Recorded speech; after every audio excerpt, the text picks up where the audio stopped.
Ngayong linggo, payo ng isang inventor, mag-ingat sa mga modus operandi sa internet ng negosyo nyo'y hindi sumabit.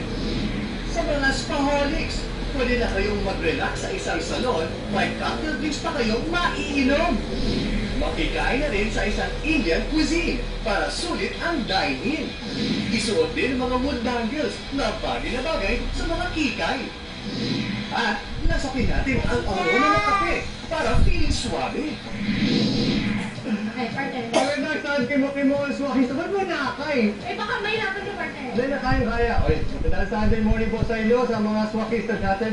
Mula Luzon, Visayas at Mindanao. Thank you, partner. Okay, yan, partner, marker. Okay. Good morning sa inyo, mga kabisa sa abroad. Welcome to the Filipino channel.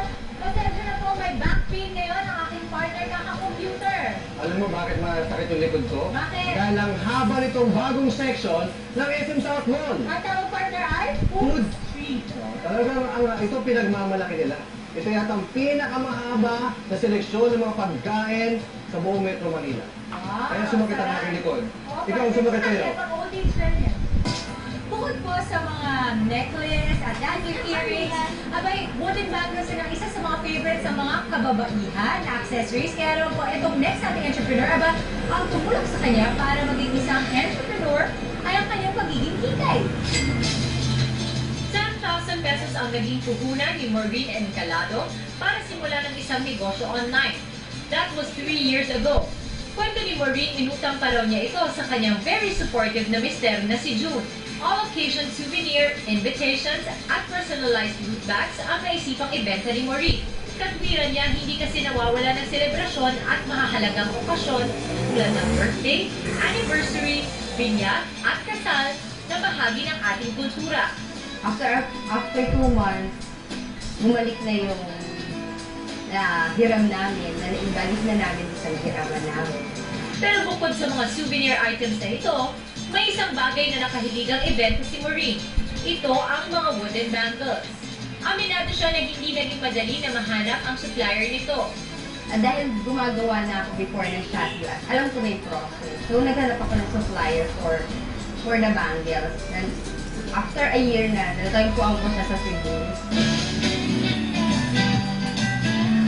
Binigyan niya ng personal touch ang wooden bangles na ito. We can put pictures, messages, or you can give it to loved ones na you can put yung for certain occasions. Malaki ang naitulong ng negosyong ito para sa pamilya ni Maureen. Hindi na siya gaanong umaasa sa sweldo ng kanyang mister. Nagagabayan pa niya ng mabuti ang mga anak. Paraan nila ito para magkaroon ng quality time sa pamilya. So far, so good. Kung compare ko sa ng husband ko, malaki yung natutulong. Kesa nag-work ako, 3 times yung income. 300 to 400 pesos ang benta nila sa bawat isang bangle. May clear, gold at silver colors pa na pwedeng magpilian. Take note, pinakamabenta daw ang mga bangles na ito sa abroad. Madalas mo order sa amin ng wooden bangles. Yung mga Filipinos abroad, mahal kasi ang personalized items sa kanila. Sa ngayon, patuloy na dinadagdagan ni Maureen ang kanyang mga souvenir products.